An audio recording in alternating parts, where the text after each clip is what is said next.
Welcome to the Show Me Still Podcast cracks me up, man. with your host, 17th Jeff episode, and I'm like, Livingston. ah! Every episode, a guest joins Jeff and discusses how images tell stories and what makes them work or not. Thank you, Carter. All right, everybody, this is Jeff Livingston. Welcome to the Show Me Podcast, episode something in season 2. I'm not sure which yet. We're recording a whole bunch, and then we're going to put them out in the winter here. So I'm going to show you something. You're going to show everybody why a story works, at least. And then we have you here to talk about a very special type of photography. But before we get into that, I want to introduce you, and I also want to thank Panama, who is our sound engineer. Panama, welcome to the show. Voila. All right.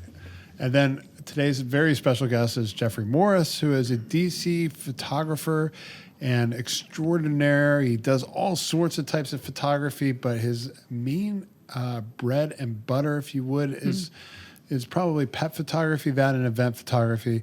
And that's how he and I know each other. But And family. And family, right?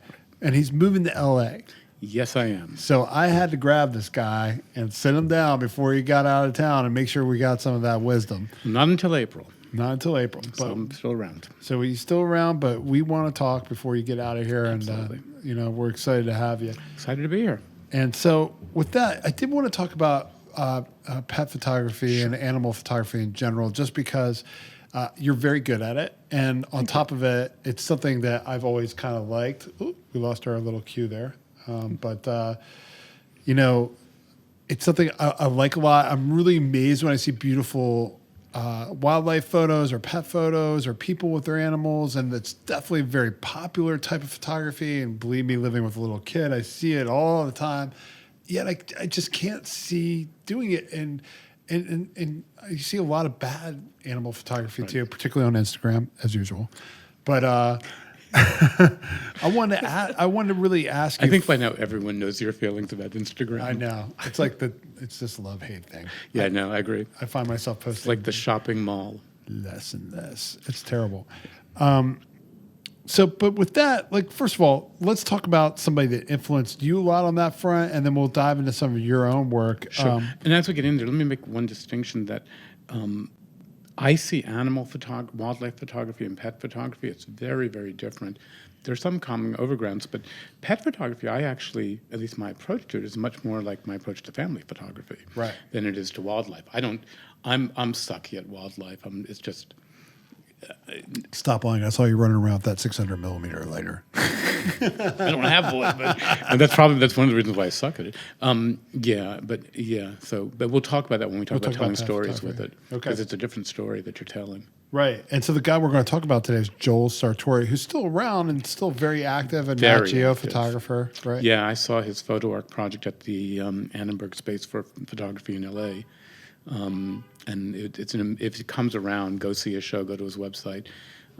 It's incredible photography. Right. What brought him to you? What about his work kind of attracted you? Well, Joel's approach. So the photo arc project, for people who don't know about it, is he started about 15 years ago, and what he's trying to do with funding from National Geographic is he's trying to get portraits of every species that is under human care right now, which is over 12,000. Now, not all of those are going extinct or anything, but they're all right now dependent on humans to survive, for the species to survive. So he's trying to build this photographic arc. And his approach to it, and what draws me to him, is he is very explicitly and somewhat controversially not trying to shoot animals in their habitat. He's not a documentary wildlife photographer. He's not trying to shoot, lions on safari or anything like that. He is doing portraits, and his whole reason for doing that is that he wants the viewer to get a personal relationship with the subject, the same way that a portraiture photographer would do. So he's really focused on getting you in. So he's doing portraits of these animals, very studio-like, even though it's all makeshift studios. And it's really fascinating how he does that. And his whole approach to it. A lot of wildlife photographers do not think highly of him because it's like removing the animals from their natural habitat. But to me, But it's impactful, right? exactly. To And it me, tells the story. It's especially interesting. because he does things that I don't know that I could do, which is he's getting you to relate to a mollusk or a crustacean. Right. And that's a hard task to get you to really feel a relationship with these critters. With a cute puppy, a cute golden retriever puppy, it's not that hard to get you to relate to it. But Speaking of, we got our first Joel Sartore photos of this Right. cute white and that's dog. it's actually not a dog. Is it a fox? It's some sort of white fox. I'm not sure exactly what it is. I picked that though because it's the closest to what I do, which Right. is a canine sort of animal. Interesting. And the reason why I picked it is because this is what I got from Joel, or at least affirmed what I was doing. So when you think of pet photography, really high level, there's a few different kinds of approaches to it, and one is like personifying the pet, which I think Family member almost, right? well, actually, even going past that to doing real personifications, because I do a lot of family photography with pets, but to the point. But I'm talking like the extreme of that would be William Wegman, who does those Weimaraners, and he puts them in human clothes and has human props. Right. And this isn't silly. I mean, if you look at his photography, it is amazing photography. He's been doing this for years, Cool. And it's totally amazing work. But it's like the extreme of personification. Or you get to the people who do these like really cool things like Castile, who does those underwater shots with super wide angle lenses, and it's really amazing photography. But it gets you more interested in the technique, in that wide angle cool look, Right. than it does give you a relationship with that individual.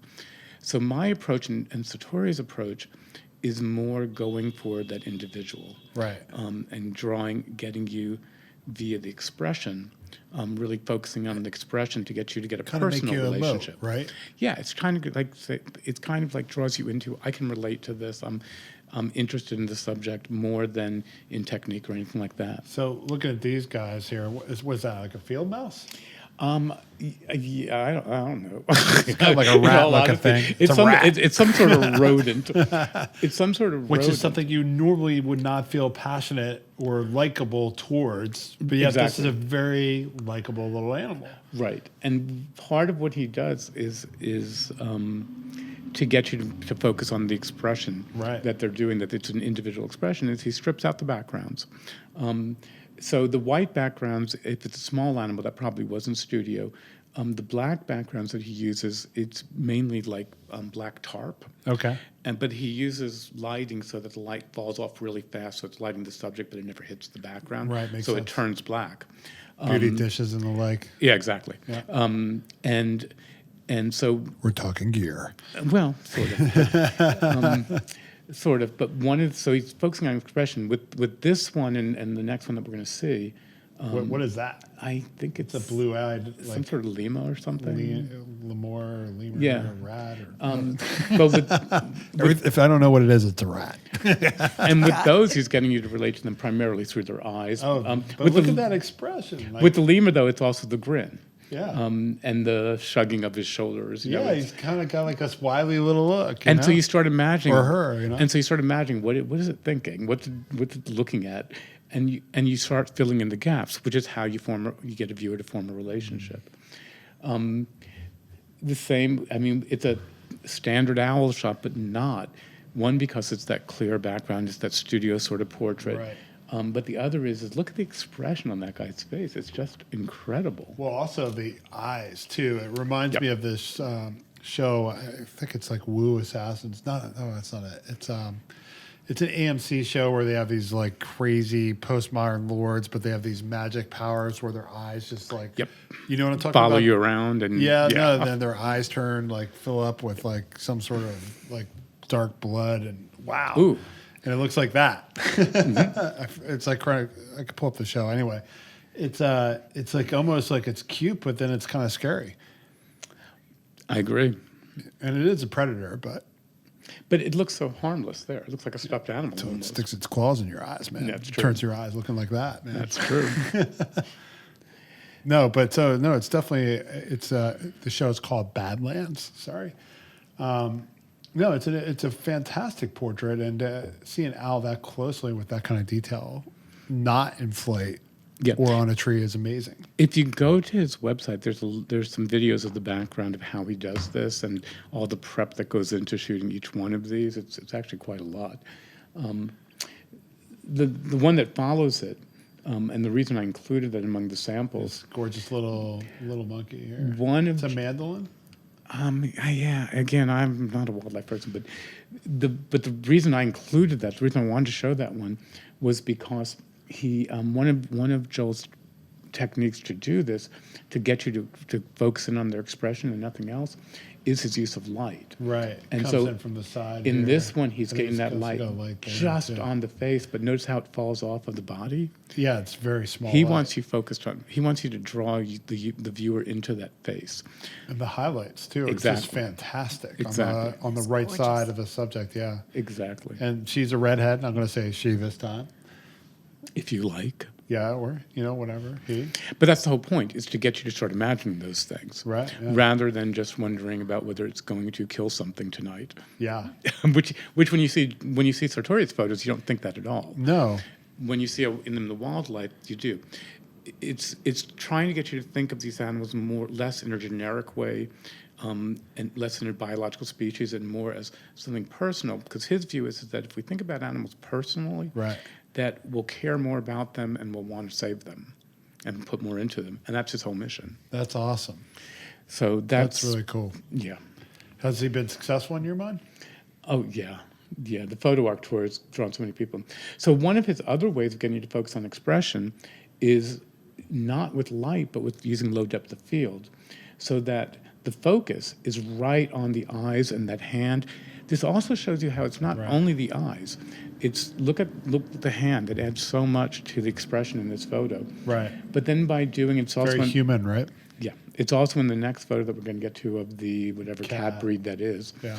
And I wanted to end there because it's also something that I would do. It's more of a cat. Right. But using that low depth of field keeps you focused in on those facial expressions rather than on the less important things in the photos. 100%. So he does that a lot as well. Uses this really low depth of field where it just falls out of focus, everything behind the face. And that's one thing that you'll see in my photos that I do a lot as well. Boy, it was funny. I was talking with somebody on one of our previous episodes about cat's eyes. Do you remember that? Oh, yeah. The lighting. Amazing. Oh, yeah. And it was, I think it was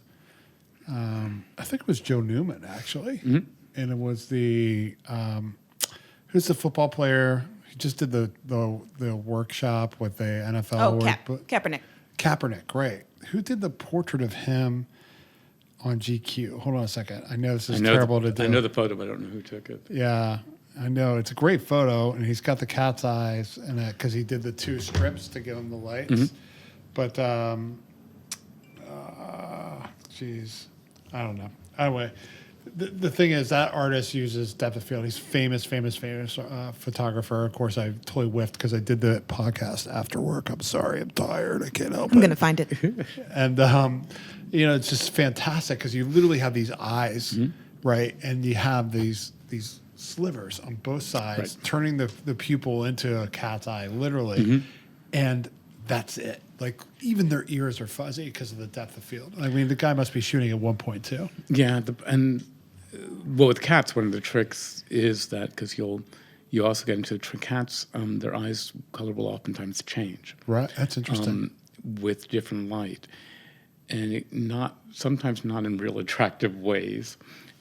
So it's with cats, I actually tend to use more continuous light than I do with dogs. Oh, that's interesting. Well, this is a good segue into your work, and I could see why you suggested Keep this. going. Where's the first? Oh, there it is. First photo here with this, I guess a boxer almost chewing on a bone, and the depth of field there makes a lot Actually, of sense. that's a Jack Russell Terrier and You're Pit kidding Bull me. mix. It's a puppy. I'm ashamed of myself. It's I a don't know puppy. what the dog is. It's a puppy, but this is what I try to do. That when I'm so partially because of my business. Martin Schaller, that's the photographer. Sorry. Mm-hmm. Yeah. Partially because of my business, the people don't buy all the cool photography of dogs shot with super wide angles. Right. They put them on Instagram, but they don't buy them. What they want is portraits. They want to relate to this. That's all that people buy. With the they only memories. want pictures of them or things that they love. Exactly.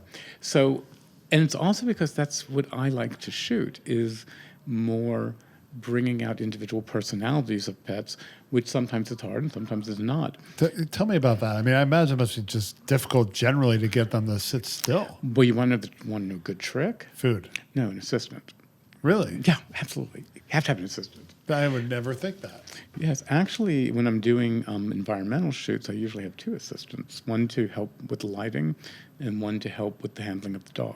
Really? That's interesting. Absolutely. That's funny because when I do lifestyle shoots with a kid involved, I bring my daughter, and the kid almost always latches onto my kid as a, something to play with because she's just still a kid, and they recognize that she's the big kid. And then I pay my daughter $20, and I save a lot of money. But the problem using the dog's human, Right. is that There's a little neuroticism with it. I'm sure there is. Well, no, it's like, so a lot of the trick is to guide the dog to the camera, not to do what everyone does, which is just stand up and hold a treat and just say, "Here, doggy." That gets you the worst expressions in the world. It gets you the "I'm hungry" expression that you see on 20,000 Instagram posts. It's not, but it doesn't get you an interesting expression. Interesting. So part of it's not trying to call the dog. It's leading the dog to where you want them, but their face or their body is a big part of it. But it's awful hard to do that and hold the camera and set your settings and shoot at the same time. Wow. So I have a couple of assistants. One that is my favorite that I love using because she's really all I have to tell her is what I want her, what pose or what expression I want her to get, and she knows that. She already knows how to get it for me, so I don't have to do much work with that. There are other times, especially when I'm shooting in someone's house or I'm shooting a lifestyle session, where I don't use either an assistant or I definitely use 2 because they just get in the way because it's small quarters. Right. Most of my work, these first shots are studio style shots. I very rarely have dogs in the studio, primarily because I don't have my own private studio. I'm using a collective studio, and they really don't look highly on my bringing animals into the studio and getting them walking on the seamless paper and maybe peeing on the seamless. Can only imagine. Yeah, exactly. So we set up what either looks like a studio where I have black dropout cloth that I can use.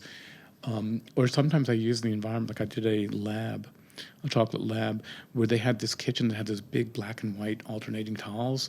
And it was like, there's my backdrop right there. I mean, Right. These beautiful black and white tiles with this beautiful Labrador. Perfect. So then it's just clearing stuff out of the way. Because like Sartore, one of the things I like doing is I like, whether it's whether it's a studio style shot with studio lighting, or whether it's an environmental, I like clean backgrounds that are free from distractions. That when we get to the environmental ones, I'll show you that what I mean by that in the environment. But I don't like a lot of stuff.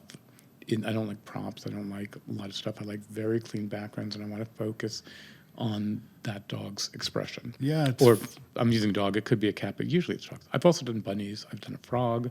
I've done a snake. That was interesting. How'd you do that one?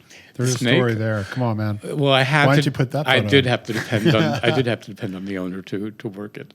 Yeah, that was. Make sure the It snake is wasn't- fed. Feed the snake.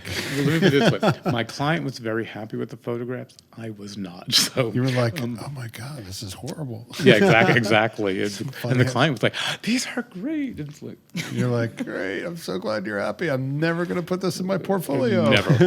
never, ever. So funny.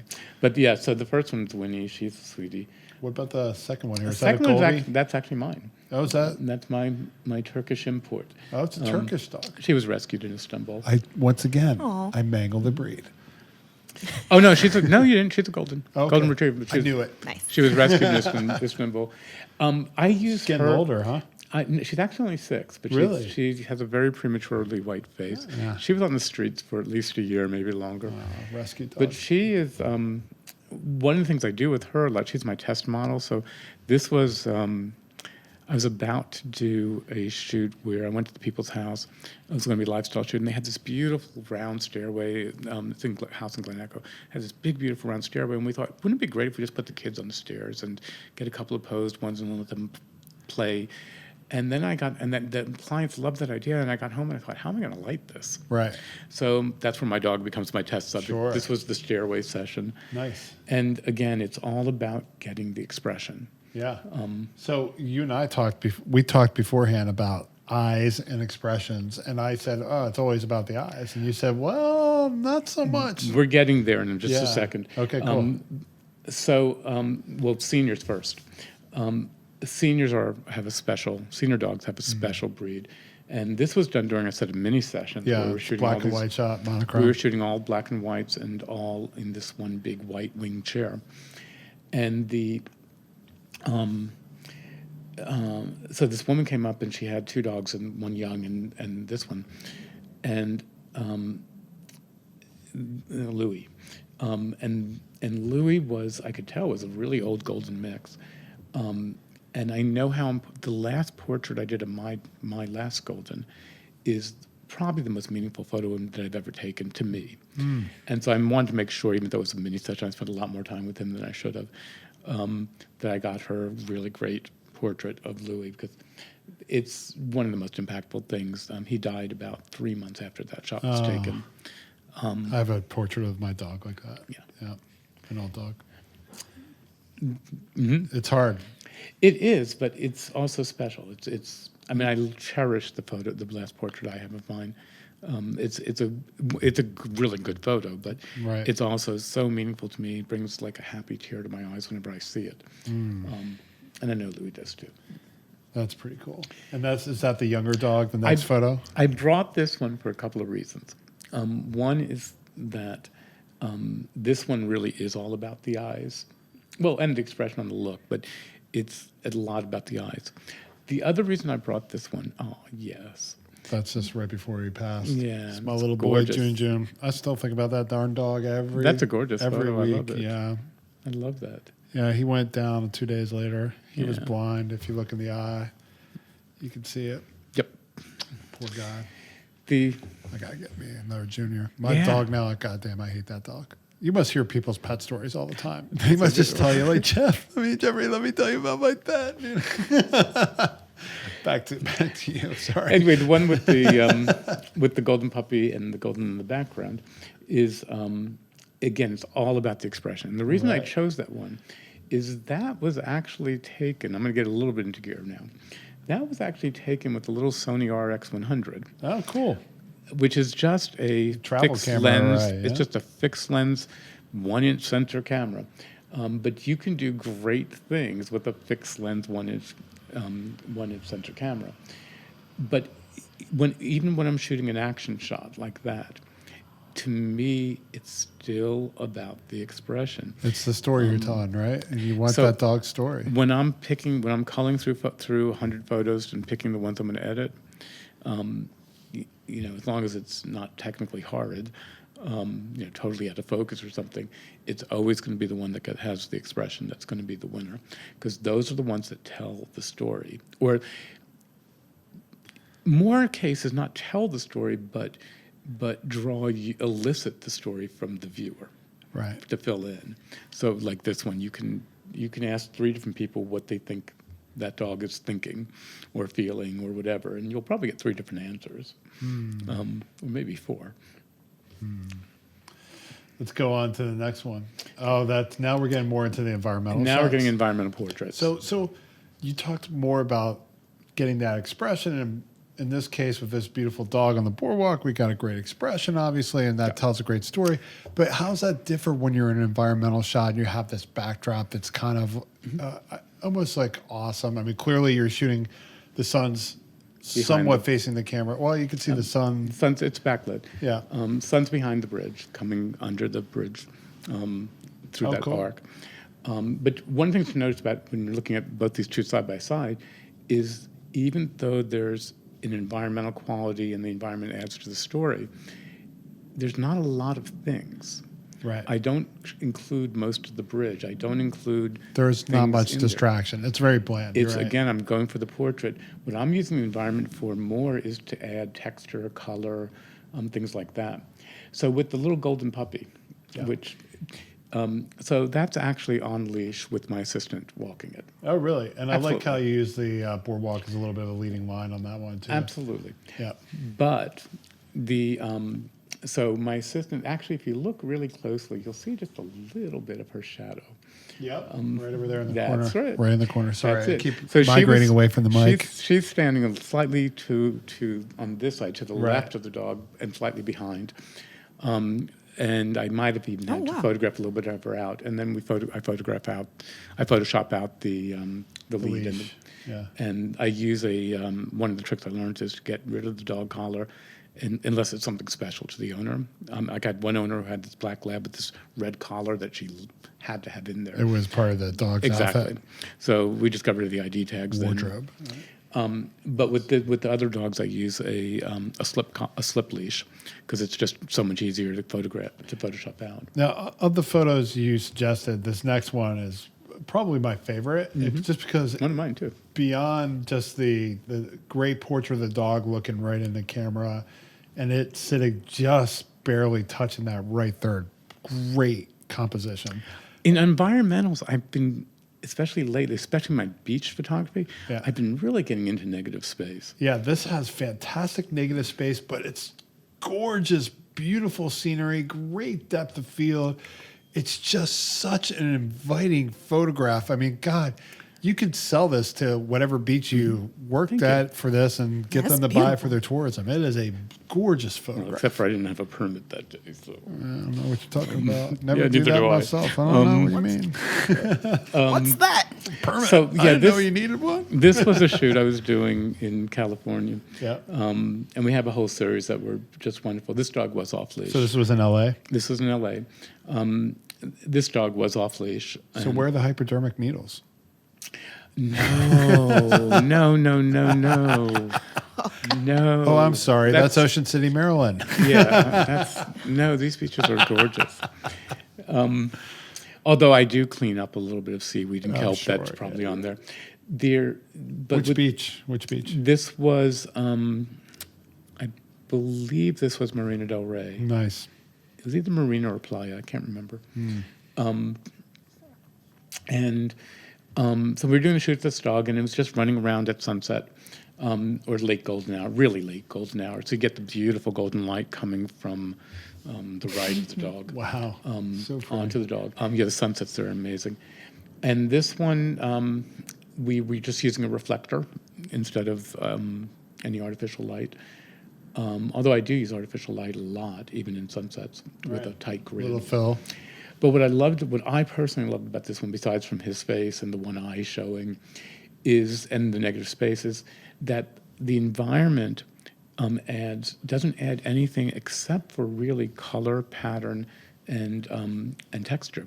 I mean, you get the texture from that spray off the ocean, and then you get the pattern and the ripples in the sand going straight back, and then these beautiful pastel colors from the sun and the water. Yeah, that's what I think. That's one of the things I like about it is it's clearly the light is the golden hour on the dog's back. But I think without that reflection on the left side of the photograph, showing that same color and light, it wouldn't work. It's almost like you need it to set the context. It wouldn't work, and if you didn't have, and this is where an assistant is just absolutely necessary, if you didn't have the reflector reflecting the light back on the dog, because again, we're late golden hour here. Right, If it's you look going at this way, if you look right? at how low the sun is coming down, Yeah. it's pretty late. It's pretty late in golden hour, just before sunset. So the amount of light you're getting from the front is pretty little. It's all coming from the back. So you really have to reflect some back onto him, or otherwise you're going to get really a lot of noise in And she was right here, I assume. the reflector. Yeah. A little more further towards the left of the dog Oh, really? Okay. To get it in the from face. our Yeah. left.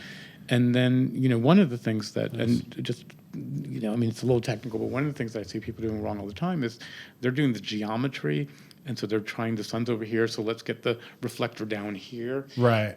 But that's absolutely wrong because the reflector is becoming your key light, not your... Exactly. As And opposed so to an if you're accent doing it, light. it's like lighting someone from below. It's like, no, don't do that. Hold that reflector up. The same that Give you, them 4 chins. the same that you would position a strobe, slightly above the eyes of the dog. Right. Sure. And reflect it back in. This one... This is our closing shot. This lady holding her beautiful little girl. This one I do a lot of families or humans with their dogs. Yeah. But to me, it's still about the expression on the dog is the main focus. Right. And the mom, too. The mom showing the expression. I love how you have like the sunburst coming in, too. It's great. This was taken during sunset, late golden hour sunset. We moved into sunset. We didn't get a good sunset, though. But we get all that beautiful gold reflection on the water. That's all you can ask for. And then the dog winking his eye was the selling point of this one. It was just like, this is... Fantastic, right? And also her focus is also on the dog's expression, Right. which is what I love. And the little wrinkles in its belly. Oh, you can almost see the dog in its mind. Again, showing that you were successful. In my mind, when I see this photo, I'm like, the dog's like, I got her. And that was actually a 10-week-old pup. Oh, That's a Ridgeback who's now huge. He's now like 100 pounds. mommy, I own you. Yeah. Can I have another treat? Right. No, it's a great dog. Oh, that's a really important thing is really important thing about pet photography, you have to have the best high-quality treats you can possibly muster up. Oh, I bet. And lots of toys and all sorts of good things. So moving forward, as you go into LA and this next stage in your photography, I mean, in some ways it's an opportunity to, I always look at change as an opportunity to reset or refocus or attain new focus. Where are you at with that right now? I'm just curious as an artist. Well, business-wise, it's in LA. I mean, I have a very small client base now. Expanding it's pretty much going to be the same, except for I probably won't do a lot of indoor studio stuff because when your studio is that, Right. I mean, it's like you can't miss. I mean, LA's got great weather too. And that's also with families. It's also with families shooting on the beach. It's just incredible. With my other things, I'll still continue. One of my loves is performers, especially dancers. So I'll still be shooting dancers. In LA, whenever I'm there, I'm always shooting skaters because it's just all sorts of fun and challenging. Sure. But shooting skaters in Serious against action sunsets, shots, man. against beautiful California sunsets is just amazing. Yeah. And getting into beach photography and shooting my dog on the beach every day or whenever will be pretty incredible. That's cool. So Jeffrey, where can people find you online? They can find me on my website is jeffreymarsphotography.com. For the pets, it's jeffreymarsphotography.com/paw prints. I love that. Exactly. And then on Instagram, I have 2. My personal one is Jeffrey in DC, which will become Jeffrey in LA. I think I have a lock on that eventually. And then the pet photography is Imminent Domain, IMINENT domain. And that's in honor of my pup, Immy, whose name's Imogen, or Immy. And my house has become the Imminent Domain. So the Instagram is also Imminent Domain. Cool. So we'll get And then all on Facebook at Jeffrey Mars Photography. I'll make sure that all those are in the show notes on the episode page so that people can find it and follow you. And keep rocking that camera, brother. Absolutely. All right, man. Thank you for coming. Thank you. Thanks for listening to the Show Me podcast with Jeff Livingston. More shows, sponsorship, and donation information are available at showmepodcast.com.